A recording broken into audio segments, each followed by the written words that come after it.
because we find that they had donated oil. One of the materials that were needed for the Mishkan was shemen, zayis, lamor. So they donated oil, olive oil, for illumination. So what's v'yichoi lecho? So he explains, he says, Sheitztorich, v'zeyed b'klos Hashem and lamor, she'isnad mu'at b'nidus ha-mishkan. After they had used up all the oil that initially was donated for illumination, then yichoi lecho. Lo yachshu shetia mitzvahs hadlok smnor mitzvahs sho b'shemen ahu she'isnad bilvad. Don't think for a moment that the oil that originally was asked for, which was donated, there was only a mitzvah. That's initially when it started. Now it's interesting. The Midrash speaks about it, says, when it says Shem and Lamor in last week's parsha, last week's reading, the word Mor is written Choser.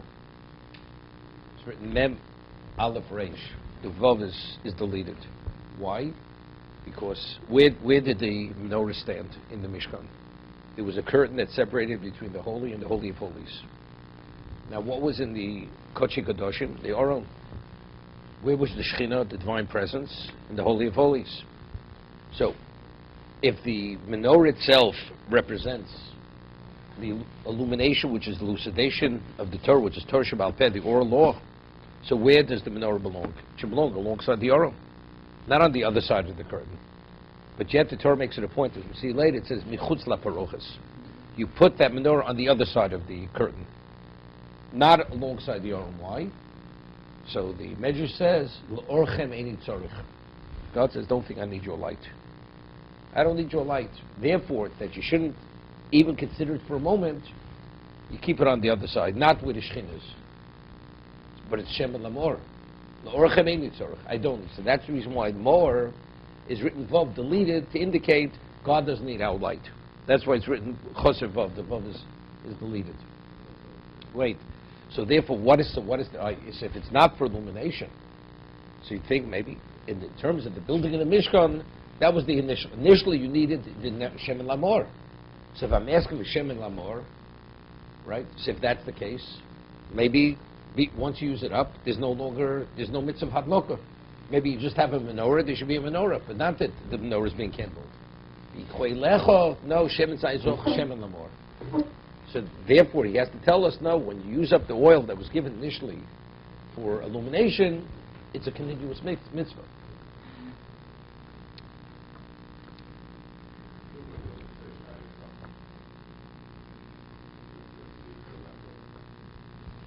Shem and Lamor. So evidently, it's really synonymous. The ultimate Shem and Lamor, the best quality oil, is Shem and Lamor. It's the first droplet that's extracted.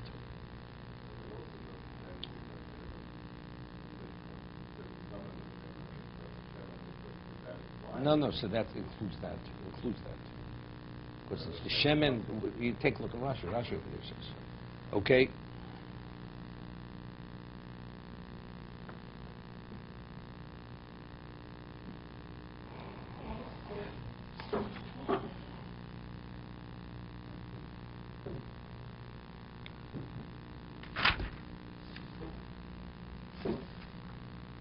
Yeah.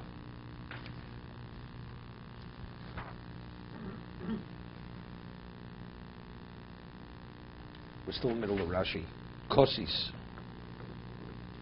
Said last time. What's that?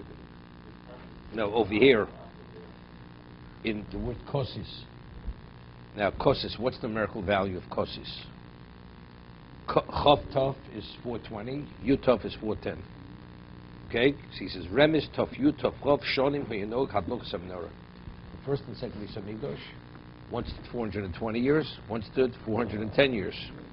So the kindling of the menorah in the Beis Hamikdash is Kosis Lamor. Okay? Bavatur.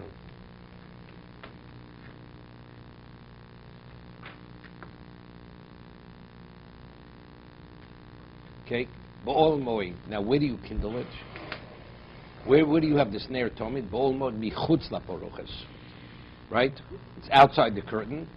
Asher ale'edus. Yarachos o Aaron. Uvono me'erev ad boker. It should be arranged from evening to morning. Lifnei Hashem. Chukas olo doroso meis bnei Yisrael. Rashi. Me'erev ad boker. Teilo midot shtei dolekas me'erev ad boker. Meaning you put in enough oil that you burn throughout the night, from evening till the morning. B'shiru chachomim. And what is that volume? Chatzi log l'leili tkufas tev saruchen. So you have the longer nights. That means you have to have enough oil that it should burn for even the longest night. Chein l'chol ha'leilos. So what about summer? What in the winter they added more oil, in the summer they used the same amount. But chein l'chol ha'leilos v'mivose ein b'kach klum. If it burns longer than the morning, there's nothing wrong with it. Minimally, it has to burn throughout the nighttime period.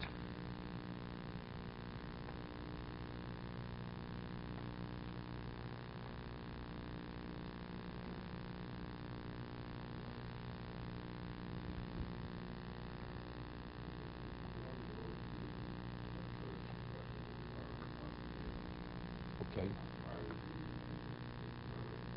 But how do you know that? If it would be a mitzvah to light it, you go in every day. That's what he's telling me. We're arranging. No, but we're arranging it. We didn't get to Achremos, right? Once the menorah's outside, there's no reason to go in there only once a year. I asked you yesterday, but it's clear. Why would it say near tummy though? If it's not tummy, it's really only at night. So why would it? No, it means during the nighttime period, it has to be continuous. I understand. 7 days a week, every night. Why wouldn't it say near Lila? Tummy means continually. Tummy means always. It doesn't mean just at night. You know, why is it saying that?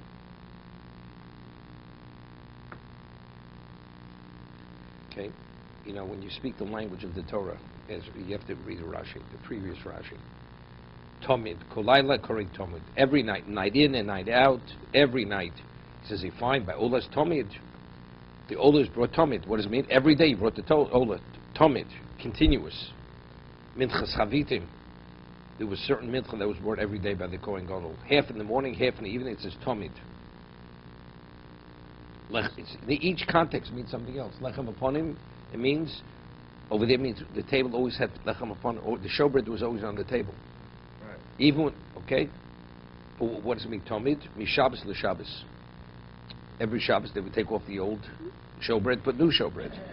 So Tomid meant for a period of a week. It should always be on continuously for a week. It means within the context of what we're speaking, it means within that.